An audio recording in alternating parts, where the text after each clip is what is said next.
in Denver. So this is our first interview back in about a week and a half here. Do me a favor. If you're watching this, I'm going to be keeping an eye on the Facebook feed, as will Danielle.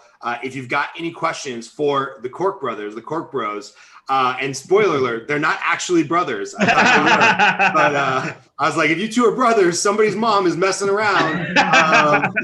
But we're interviewing today the Cork brothers, and the cool thing about this, right? You guys have to follow them on at the Cork Bros at the Cork Bros on Instagram, because these two have built a business where they do really organic traffic, lead generation, media, social media for beer brands and breweries and eateries. And, you know, it's been a great year for the booze industry, I'm guessing, because everybody's stressed out. Probably not so good for the in-person eateries and breweries. So exactly. in that 30-second Reader's Digest intro, what did I miss about what you guys are doing for a business?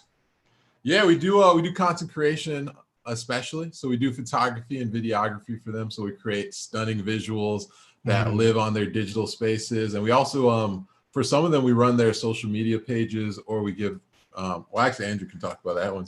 Yeah, so we run some of their social media pages as well. And for some of them, we just give little tips and tricks when we give them the photos and videos. Because when we're creating the content, it's specifically usually for social media, because social media content, you got to have stuff that pops and sets yourself apart from these other brands. So that's specifically what we do. And we really like to focus on what the brand needs and not putting all of our flavor and touch on it, you know, if that makes sense.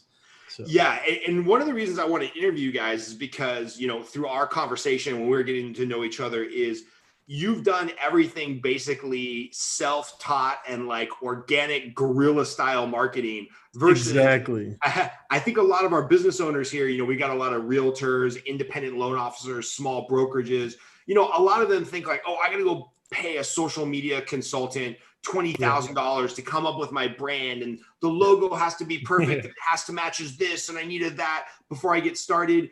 And I feel like you guys kind of blew that all out of the water, right? You were like, just start with something and then whatever, we'll figure it out. So could you maybe talk about your evolution the last couple of years? Like, I know you guys both came from the restaurant and beverage industry, and, you know, you guys get a lot of free beer from doing this, but I'm guessing you wanted to make some money somewhere. So can you tell us kind of like, you know, walk us through the last couple of years evolution on like what you guys have done? Yeah, absolutely. So it all started, we were playing basketball together at Lifetime Fitness in a basketball league, and we noticed we had similar interests, and I was just leaving the restaurant industry. So I'd spent over 11 years in the industry, managing, opening restaurants, running different restaurants, and Mike actually went to Babson College, and he had experience starting a business in Ghana. And we're like, yo, we have some different vibes here. Let's start talking business. And so when we first started, we're like, yo, Andrew, you know a lot about the restaurant industry. Let's be consultants. And so we did that. And over the 9 to 12 months after we started doing that, we failed miserably. Yeah. We made no money. I think. I think it took us 244 days to make any money, and that was $266 in our first year. Yeah, so it was about $1 a day once we got our first paycheck. So you guys are a huge overnight success, just hit the ground running with all kinds of startup money. So no startup money, huh? And we just blew up overnight. No, so we're doing the restaurant consulting, and we're trying to get in with the restaurant owners so that, you know, they could talk to us and we could pitch our services. So what we started doing is providing free food photo shoots to them. And so a lot of them were interested, and we'd come in, do the photos, and then we started to try to talk to them about data analytics and consulting, and they would just tune us out. Like the only thing they wanted to see was the photos. That's all they wanted. So after about 3 months of trying to do that, we're like, wait, let's, you know, listen to what the world is trying to tell us. And they want the photos, they want the content. Let's just provide content to people. Let's, you know, go that avenue. And so we started doing that with just photos, and we're like, all right, people are interested, but they're not really looking to open up their wallets just for photos. So that's when we started adding videos to it and also digital marketing. And that's when people started to really see the value that we could bring them. Yeah. And it was funny at first when we started off with the food photography, so Mike had a Nikon camera that he had previously bought, but we also brought our phones to the shoot, and we were just shooting content with our phones. And we just had the camera there kind of as like peacock, and it was like a decoy. It was a decoy. We didn't even know how to use it. We didn't know how to use any of the settings on it. And that continued for about 2 months until we actually were like, yo, we got to figure this out. And we started practicing it more. Yeah. But yeah, no, really grassroots starting. Like it took a bunch of time. We had to learn pretty much each skill that we use now from scratch and in real time to actually make it something that we can then go and, sell to people. Exactly. That's awesome, man. And I got to do the little promotion thing. Like there's about 20 people watching live right now. And then somebody's going to rewatch us on Facebook, mostly because you guys look entertaining. But if you're watching this right now, click the little like button or leave a comment. Or if you're watching on YouTube, you know what you're supposed to do. Like click all the shit. Just click the button. Come on, guys. Come on, man. Give them a click. So I'm kind of interested in this, right? Like you started off saying we'll offer a free service. Yeah. No, everybody knows nothing's for free, right? So like obviously if you're going to come in and pitch a free service or product, like the idea is you're going to sell something. And clearly you said they're just tuning you out. Like you just crickets, when you start to talk about the sales product. So what was the transition from like, cool, we're working for free and we're going dead broke to like, oh, now we have something where we can, charge them for a product. And you mentioned a really important word, like the market was speaking to you about what it wanted. So what was that pivot to like, okay, well, I guess we got to quit working for free and actually make some money? Yeah.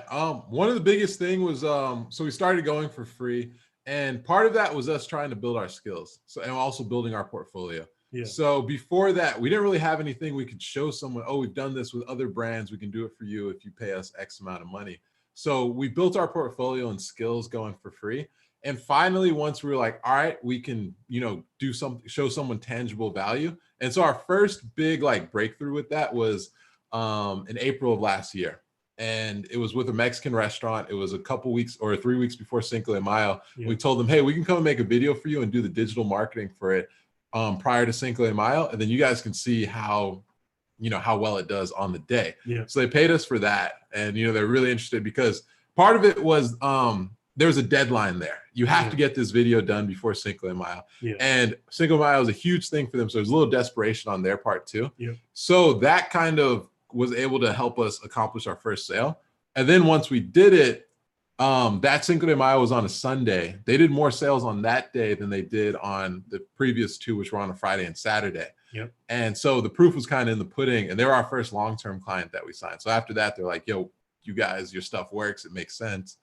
Let's do a month-to-month contract. And that's kind of where we made that transition from just doing free to actually being able to offer or be able to charge people. Yeah.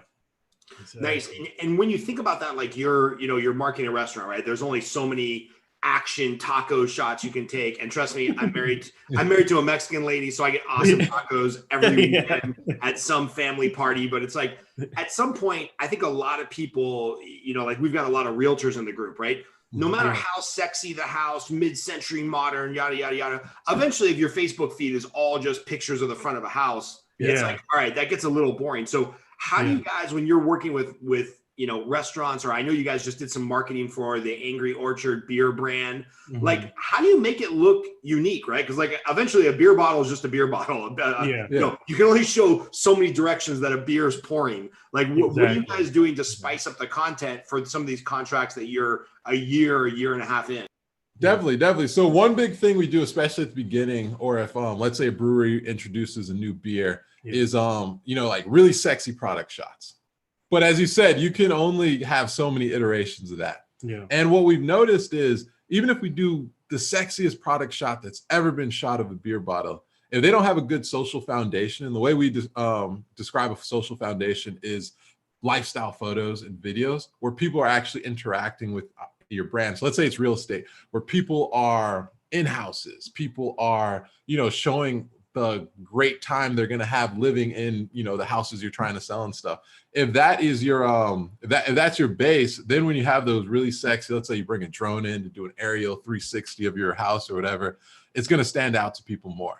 Yeah. So what we say is you really have to have a strong strong foundation with people in your shots, and then all those sexy ones can come and kind of add it. It's like a little flair on top.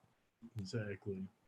Nice. And tell me more about this concept of social foundation, because when I'm thinking about it now, You know, my thought on social foundation is like these, I'm just going to say it, these douchebag 22-year-old life coaches that are like, they figured out the Instagram hack, and then they leased a Ferrari and they're like, yeah, you can like for $99 a month. To me, that's social foundation. So assuming the people that are watching this are not D-bags. And by the way, we've got some 40-year-old life coaches in the group that actually know what they're doing, and a sex psychologist and some other business owners that own coaching business. I own a coaching business, so I'm not ragging on those people. But, you know, when I think of that social foundation, to me, that always goes to a negative place. Like, what's a way for a brand to start building like a positive social foundation? Or maybe what are some brands you guys are in love with? Yeah, no, definitely. Yeah, I think one of the biggest problems with those douchebags with the Ferraris and the Rolexes is that only gets them so far. So they could be pretty popular on social media for a little bit, but then people just get tired of it. They're like, all right, we've seen all your cool stuff. Screw you. I'm out of here. I'm going to go follow someone else. So I think some of the things you could do is really provide value to your followers. And when you build your social foundation, think about educating them. Think about entertaining them. Think about showcasing yourselves, telling your story. And that'll create a foundation where people are like drawn to you, as opposed to just, oh, this is really cool. I really want to watch. Okay, now I got my watch and this douchebag's out of here, you know?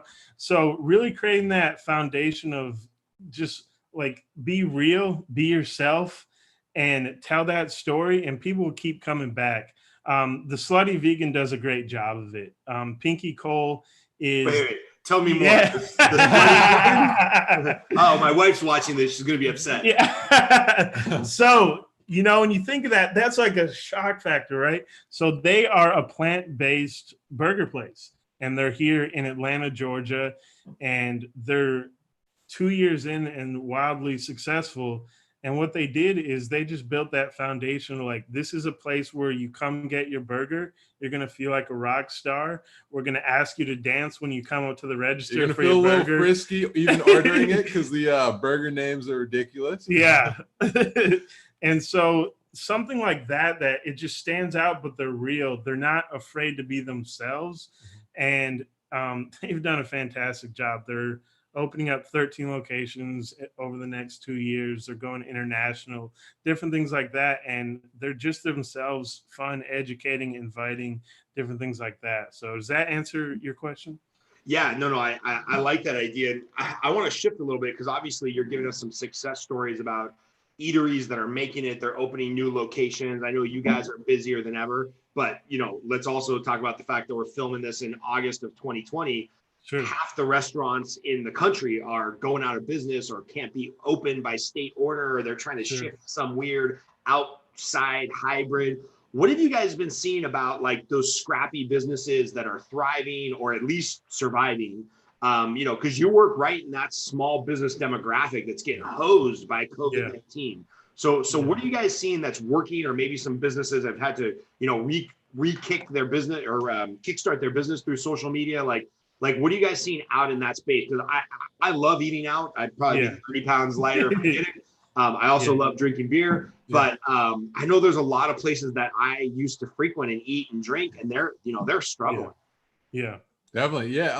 I think one of the biggest things we've seen, and one of the biggest differentiators between businesses that are able to, you know, scrap and survive or even thrive right now, and that had to close, are if they were able to build a strong community prior to COVID-19 coming and them having to shut their doors. Because what we've seen, there's a business that had to close down because, you know, it was stay-at-home order, all that stuff, and they didn't know when they'd be able to open up again. But then they built a strong community. We had worked with them doing some shots, so we were following them closely. And when even like way before their timeline of reopening, they were able to open up again because people kept coming in, and like, you know, people would buy $100, and it's a popsicle place, so maybe you spend $5 here. People were buying $100 worth of gift cards or like popsicles to give to random people just because they wanted to support the business.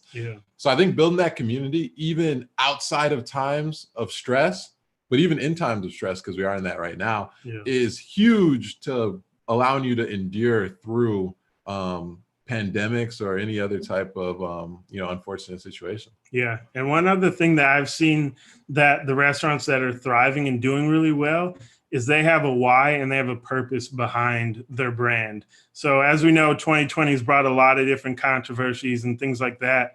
And a lot of the brands that are getting a big following are ahead of those social justice issues, and they're speaking to it and they're doing something about it within their brand. And those people are really starting to thrive. So some of the breweries that are doing the Black is Beautiful, and working with different nonprofits, things like that, those businesses are doing really well because we're in a day and age where a lot of consumers, they care more about the company that they're buying from than ever before. Before, like, we just would buy from anyone and we didn't really care. But now we hear about a CEO messing up, or we hear about some bad publicity inside the restaurant, and they're basically done after that bad stunt. So the people who are really starting to focus on those social justice issues, they're really thriving right now as well.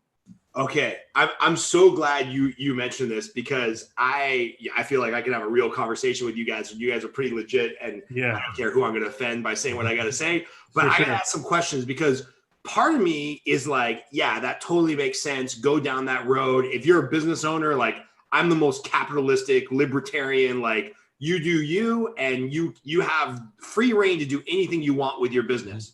Yeah. On the other side of the coin, when I get an email from IWC Watch Company, which is like a luxury brand watch company, and they're talking about Black Lives Matter or whatever, I'm like, shut the fuck up, dude. You guys sell $15,000, day watches, starter luxury watches to like Wall Street bankers and whatnot. Like, you don't give a shit. Like, you're just saying the thing that you feel like you're supposed to say, right? Yeah. And again, I've got mixed feelings about Black Lives Matter's lowercase, which obviously makes sense, versus like Black Lives Matter uppercase, which seems to be more of like a political fundraiser. So I'm really torn on this space where I'm just like, do I wade into that area and start letting my political or social or personal opinions merge with my business and just say, let me figure out where the chips fall? Or do I just follow the pack and like, do I care if Lululemon supports whatever? No, I just need Lululemon to like wick salt away from my balls when I work out. So I don't know, man. I have such mixed feelings. Like, how are businesses doing this authentically, or is there really a positive return on investment or a negative return on investment? Because I'm just kind of overwhelmed with all the brands wanting to tell me what I should think. Yeah, I think there's two things in what you said that kind of show the difference. So like the two brands you talked, the IWC Watch Company and also Lululemon, they're huge international companies. But when you're talking about a local company, a local business that's also competing with those huge ones, people want more from their local businesses, because, they're a lot of times they choose a local business, maybe because the quality is better, but more because of the story behind it and the thought process and the ideological and the ideas behind it. Yeah. So when you're a local business or when you're a smaller business, I think it means more to your community to make those stands, because you're making it, you have a geographical like imprint where you're at. Whereas like an international company, you're in so many different markets, like who are you even talking to? Yeah. Whereas exactly who you're talking to when you're a smaller business. So I think the smaller businesses, it makes a lot of sense for them to make those stands because they also have more sway in their community. I love that, man. You said you were gonna make a second point, but I think that one is good enough. Yeah, I forgot the other one. Stumbling behind those words, man. I was like, I don't even know how to talk during this point. There's not water in there, Mike. Don't fool him. No, you got me again, man. Yeah, so talk a little bit about that. Even if you guys never got paid for this job, you get all kinds of free beer, right? Yeah. Oh yeah. Well, Mike gets all the free beer because I actually don't drink. And so when we go anywhere, Mike is drinking for two, and then usually we get beers or bottles to take home. And Mike's basement looks like a brewery right now. Yeah. Oh, you think I was a craft beer enthusiast, man? If you saw my fridge, it's crazy. Yeah, it's definitely a perk of it, though. There's just something about getting something free from these companies that just feels like, okay, we provide enough value to you to give us something for free. We dig it. Yeah, that's awesome. Yeah, and tell me a couple. Sorry, go ahead. Oh, no, I was gonna say that's a huge thing too. So like even right now, most of the stuff we do is paid stuff. But sometimes there's, we want to build our portfolio or try some new things that we wouldn't do on a paid shoot because we want to make sure we get that right. So then we'll reach out to brands and say, hey, if you send us some product, we'll do a shoot with it and things like that. And that's helped build our network too. And that's helped bring us, clients, as we've done that. So we haven't gotten to a point where we've been like, oh, we're too big for free shoots. What we do now is we'll use free shoots for a lot of experimentation or networking. That actually brings up a really good point that I think a lot of people are trying to connect with. Right now, for example, I'll just take loan officers because that's the space I work in. It's great because interest rates are down. So all the consumers are calling us right now. I got to refinance. I want to take advantage of lower rates. But at some point in the future, we're going to have to go back to those business to business relationships where we count on, realtors, financial planners, divorce attorneys to be the gift that keeps on giving and sending us more leads. Yeah. I feel like you guys have kind of mastered that, find the right person and do the business to business relationship. So when you're trying to find the decision maker at a restaurant or a beer brand or an international company like, Wild Orchard or whatnot, how are you getting in touch with the right people? Because I can only imagine if I wanted to do what you did, I'd call the restaurant, I'd talk to the receptionist. They're like, no, you got to talk to the manager. I get the manager on the phone. They're like, oh no, I'm the assistant manager. You got to talk to the owner. I try to find the owner. It's like, no, my wife actually makes the decision. I would just throw up my hands and be like, forget this, dude. I can't even figure out who owns the restaurant. So how did you guys start to perfect that business to business relationship so you could bring in enough, business to generate revenue? Yeah. So we did something so simple that anyone watching this can do it. We reached out to DMs on Instagram. We DM'd hundreds of businesses and we got people to reach back out. We sent them a short little pitch. Hey, this is who we are, what we do. We'd love to do this for you. And then we would get, about towards the end of we stopped doing that because we're focusing on some other things right now, but we were getting about a 10% response rate, which is really great, response and then sending products to us. So just reaching out to Instagram or tweeting, two really powerful things that you could do, because businesses get their algorithm lowers if they're not responding to messages through social media. So they're very enticed to at least respond and say, hey, sorry, we're not interested. So that was just what we did. And we did that for hundreds and hundreds of businesses. And we would just, one day we'd send out 50, then the next day 50, 50, 50, and did that for months. And that's literally how we got some of the big brands like Just Water, Angry Orchard, Rabbit Hole, Body Armor, a lot of these different companies to reach. And that's just from DMing the business page and just being just like, hey, DMing. Yes. So what you want to do too is you don't want to just DM and send a generic message. Yeah. So what we did is our message still copy and paste. We're going to type in an individual one for each one, but what we're doing is we're showing them a lot of our previous work in it. So what we do is send 4 or 5 different pictures that would be an example of what we could do with their product too. Yeah. And so a lot of times they'd see it and they'd be like, okay, well, these guys look legit. Maybe they check out our page or something. They're like, all right, they are legit. They do this work. What's the worst that can happen? Just starting the talk. Yeah. And was this something I'm so intrigued by this, because this is some Gary Vee stuff in action where people actually did the work. So you're telling me, I'm just looking through your Instagram page right now, this 1985 New Belgium IPA. That was you just Instagramming, DMing the business and be like, hey, we'd love to do some free shots of your product. Give us a shot, give us a chance, and they just send you free beer. I feel like I should have my assistant doing this all day long. Yeah. I mean, if you scroll further down, you'll see. I'll show you. When Angry Orchard sent us the stuff, they didn't just send us a few bottles. They sent us. We got 7. Here we go. Here's Andrew with the boxes. We got 70. They sent us 72 bottles of Angry Orchard. All right, so step number 1 is I got to find a fake business where I can get free beer. Step number 2 is DM a couple hundred businesses. I'm looking at this Scotch brand. You guys got really good looking stuff on here, man. Yeah, we appreciate it. Yeah, this is awesome. And so What percentage of your business would you say has come from Instagram, just DMs and that follow-up hustle? 65%. Yeah, I'd say maybe even a little higher, because what we've noticed, like let's say here in the Atlanta area with breweries, that's one of our biggest clienteles right now.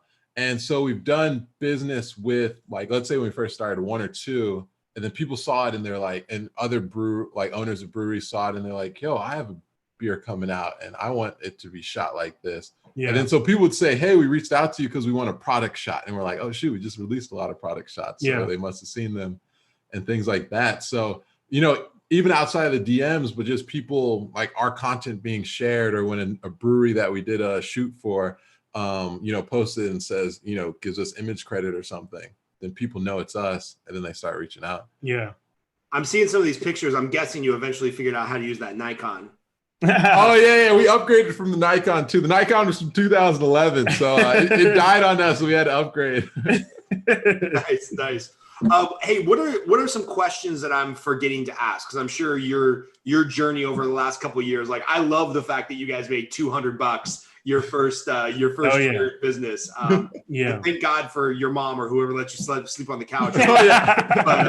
But what are the questions I'm forgetting to ask that you'd like to get out there in, 10 years when you guys have this huge marketing company? You're like, yeah, we should go back to that interview 2 years ago on that thing that asked us. We can't even remember, but it was funny. Yeah. I think to providing value for leads, I'm trying to think, because there's a few different directions we can go. I got one right now. Yeah. Serious. I'd say one of the biggest things throughout the course of the business that Andrew and I have consistently done is learning and increasing our skills. So as we said, starting with the phones and figuring out the Nikon, then it died, then figuring out the Sony camera we use right now, and all that stuff, and figure out lighting and all that craziness. We've constantly been studying and learning. So, whether it's on YouTube, whether it's on online courses, whether it's just, an experience and seeing like, what worked at a shoot and what didn't. And so for like a year and a half, we've just been learning and learning and learning and learning and it made it so that like every 3-4 months, we would look back on stuff we did 3-4 months ago, and we're like, well, that stuff sucks. Like we would never like submit that to a client anymore. Yeah. But, just this constant growth. And I think when you're doing a business or when you're trying to elevate yourself in life, one of the biggest things that gives you purpose is learning and seeing yourself grow and gain skills and be able to put more value towards the world. So just from a satisfaction and happiness standpoint, but also from a business standpoint, I think that's one of the biggest things we've learned and that we do. Boom. I love that, man. I'm kind of the same way, almost to the point where my wife gets upset. I'm like, oh, I'm going to go to this seminar to learn this thing. And she's like, you do loans, bro. I'm like, yeah, but it's all related. Like I want to be a lifelong learner and do that. So man, I feel like there's so much. I'm just looking through your social media as we prep for this call. And then, I like the fact that you land on your website. It's like, hey, let us give you the options. Do you want to follow our website, our Instagram, see our work on YouTube? Because at the end of the day, people preference different platforms, right? Like my wife won't be caught dead on Facebook, but she's on Instagram all the time. I won't be caught dead on LinkedIn, but I'm on Facebook all the time. So I love the way things are set up. And what's next for you, man? Andrew, maybe you could talk about like what's the next quest, the next vision, the next product, like what's coming up for y'all? Should we drop it on him, man? Might as well drop it, man. We might as well drop it. Go ahead, man. No, it's your it's my little baby. So we are actually, the next step for us is we're getting our own studio. So we will actually be Cork Bros Studios now.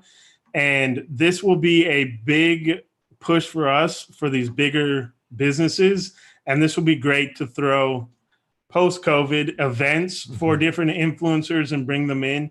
And we feel like this will really bring our skills to the next level, and we'll be able to provide a lot more value, and people will be seeing behind the scenes of us creating content at the studio and different things like that. So that's the next thing we're really excited about. Yeah. I mean, you guys in Atlanta, right? Yeah. Atlanta. I got to make a note to introduce you to Matt Emery. He's a buddy of mine. He is a world-class organizer of live events. He's done work for like Jocko Willings, the Navy SEAL dude. He's done some stuff for Hal Elrod, and so he'd be a really great connection for you, and he's out in Atlanta. Like, especially if you guys are going to start doing a live event space, you three have to know each other. I'm going to tag him in this, and then we appreciate it. Thank you. We appreciate it. Yeah, and the other big thing that we're really excited to get to do now, we've reached a point financially where we put aside a portion of all of our sales, and we're able to give that back. So, for example, next Wednesday, we have an event at a restaurant, and what we did is we realized like 2020 is a really hard year for a lot of people. And so how can we help people with a small act of kindness? And we actually bought, I think like 75 backpacks and school supplies for kids. And we're able to host an event there and give it away, all these different backpacks and school supplies. And then we partner with the restaurant. They'll be giving the kids a meal and different things like that. So we're really looking forward to different opportunities to start giving back, and we're going to do different events like this and hopefully just give to other organizations or people and really start making an impact in our local community here. So those are that's cool, man. I really appreciate that. And I work for the mortgage company that I work for. There's a lot of great mortgage companies out there, but the one that I work for is Movement Mortgage, because they believe in the same thing. Like, they want to be a movement of change in corporate culture, but also in their community. So like, I'm not good at getting my hands dirty and doing that stuff to plan. Like, I'll show up. So I was like, well, I want to work with a company that aligns with my values, where they're giving a ton back to the community. And like, I think that's super powerful, because frankly, I don't trust the government to fix shit. I want small businesses and big businesses and Elon Musks of the world and you guys of the world to figure it out and fix those problems. So, hey, I'm going to make a couple introductions for you guys that I hope will help. And then maybe after you open the studio, we can have you guys back in and talk a little bit more about how you're doing more lead generation. Because I'm guessing if you're to the point where you can open a studio, you're making more than $200 a year now. Oh yeah. Thankfully. Luckily. We're halfway through our third year. Third year. We're at 2.5 years. Yeah, we're at 2.5 years. So, but yeah, we're very thankful to be doing what we're doing, and it's been a great journey, and we hope to inspire others. Yeah, and when let us know, we'll get back on the show in the studio space. That'd be awesome. I'm going to be in Atlanta early next year, so hopefully it's all built out. We can do a podcast there, and we can talk about hopefully what a better trajectory. Can't say that word. Trajectory things are at, post COVID-19, and hopefully you guys are going to have a huge boom with restaurants opening back up here soon. I hope. Yeah. So cool, man. Well, let's stay in touch on social media. I really appreciate you guys being on today. I know you could have been direct messaging 50 businesses in the last half hour. So hopefully there's some restaurant brands, some beer brands, maybe even some individual influencers that are trying to build their Instagram following that you can help out with some content. And absolutely. We'll keep in touch, man. Absolutely. Thank you so much for having us on, Scott. Thanks for being on, guys.